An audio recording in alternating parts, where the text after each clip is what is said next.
Hello friends, welcome back to my YouTube channel. We are going to talk about failover group within the disaster recovery in SQL databases. In fact, this video could be in continuation towards the read replicas that I posted yesterday. If you have not seen that video, I'll be posting the link of the previous video in the description of this particular video. So we could leverage the read replicas in order to kind of do a disaster recovery or a failover group. We could create a failover group, and it's very easy to do it in Azure SQL databases as compared to the on-premises SQL Server installations.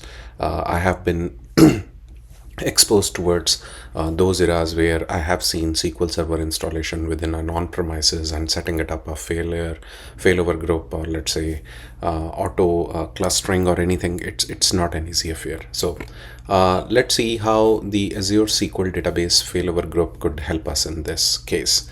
Now, fundamentally, failover group is a further extension where we can use the read replicas to help the business continuity in case there is an issue, also providing read replicas for performance improvement. So at the same time, we have a what you call as a read replicas in order to take some of the read-only queries offloading from your primary server, and of course in case something happens around, so we could immediately switch back to the read replica and make it as a primary one with the help of a failover group.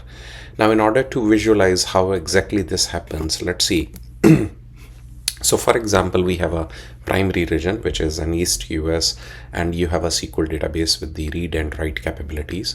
There is already a geo replication that we have demonstrated in the previous video, where you actually replicate the data to a secondary region, which is, let's say, another region, West US or anything. And that particular database is only a read-only instance. Now, once this setup is done, which we actually saw it how to set it up, this is only a read-only replicas, you could actually leverage this whole setup on the top of that with the help of a traffic manager, which would be actually utilizing and diverting our clients to the primary server for the read and write applications, and then it also diverts the other clients to the what you call as a read-only replica. So in case the offload queries are there, or let's say only the dashboard or reporting capabilities are there.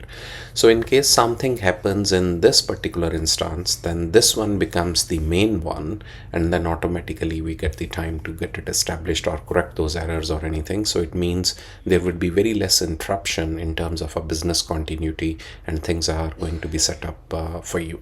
Now, the traffic manager or anything, you don't have to manually install it. Of course, you could use traffic manager as a service to set up the way you want, but this is when you set up a failover group, this is automatically set up for you so that your clients connect to the relevant servers. And also the actual endpoints for this particular server and this particular server does not change. So you could utilize let's say a read-only endpoint, or you want to utilize a primary endpoint for both the cases, and nothing is going to change. It would remain same, and that's what we'll demonstrate the same within this video.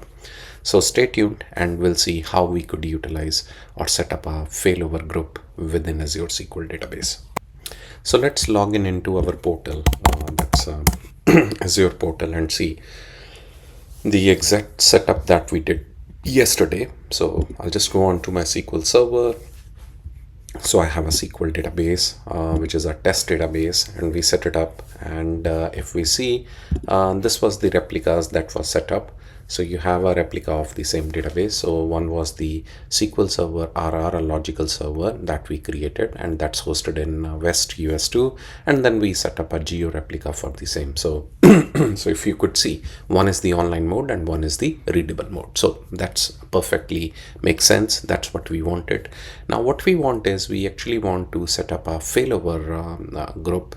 And for that, I'll go back to the SQL Server. So if you go on to the SQL Server, the main server where your database is there, so just like you went on to SQL databases, so we have in the data management as a failover group. Now the failover groups, if we go on, so right now there is no failover group. Now failover group are a SQL Server feature designed to automatically manage replication, connectivity, and failover of a set of databases.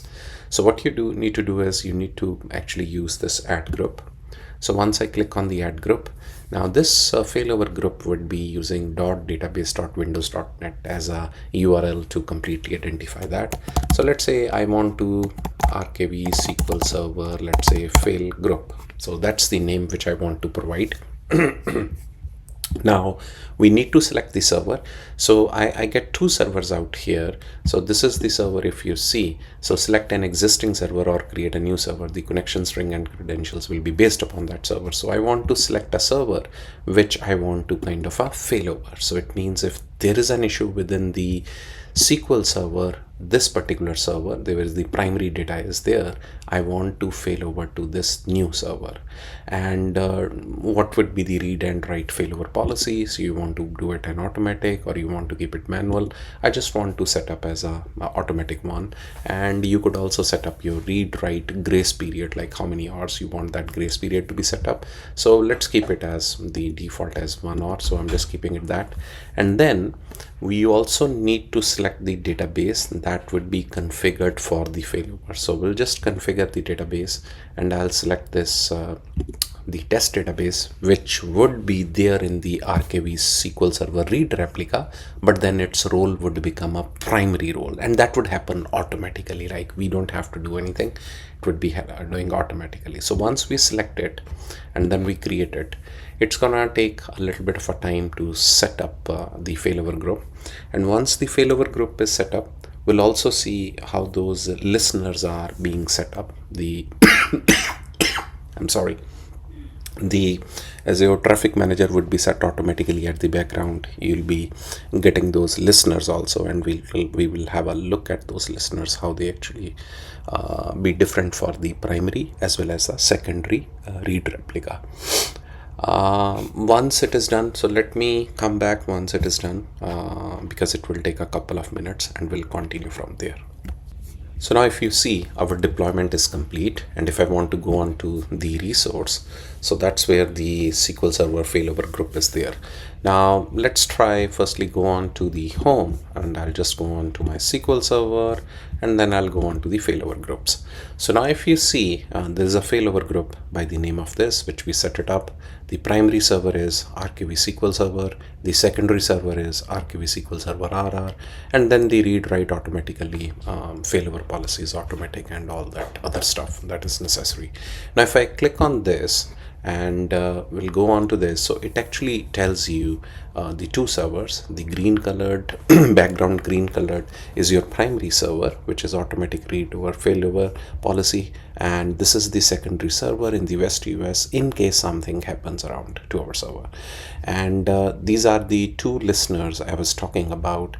This listener is the listener for the primary database, and mind it, the listeners are not going to change. So if you are using these listeners into your applications, or let's say as a connection strings, they are going to remain same. So you don't have to worry about, even if the database fails over, it shifts on to the another instance. The secondary becomes, so if this becomes, let's say the primary one, and this becomes, let's say, the secondary one, so these listeners would remain same. So that's the beauty of it. Now let's say if I want to kind of demonstrate that, so let's say this is how it is demonstrating how the setup is being done. So we'll just go on to a forced failover. So if you see, the East US is primary, and then the SQL Server is secondary. So if you do a forced failover and you just do yes, so what is going to happen is it is going to swap the stuff automatically, because we are trying to do a failover.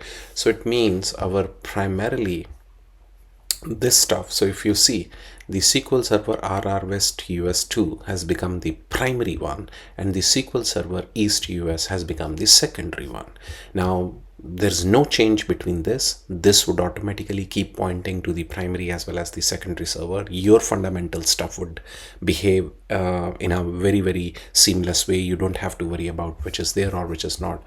And if you want it back, let's say I just want it back, the SQL Server is the main one in the East US, so I just want to do a forced failover again. So it kind of just do that, set the adjustment settings out there within the Azure Traffic Manager and pointers and everything, and then lets you know whether the failover is successful or not. So right now the failover is in progress, so it will again change the servers to the role of primary or anything. So yes, it has again changed it back. The SQL Server East US is now a primary server, and we are back to the secondary for the West one, which in itself was there. So guys, I think so this is the way you would actually tend to use the SQL Server in your applications without any issues. It provides you in terms of performance improvements, business continuity, in terms of disaster recovery. So that's a easy way of doing the thing. Setting up is just like a click of like a few clicks that you could do, and then it is automatically provisioned for you. So that's how it is set up. And I'll be coming back with some more videos, so please stay tuned and have a good one. Thank you.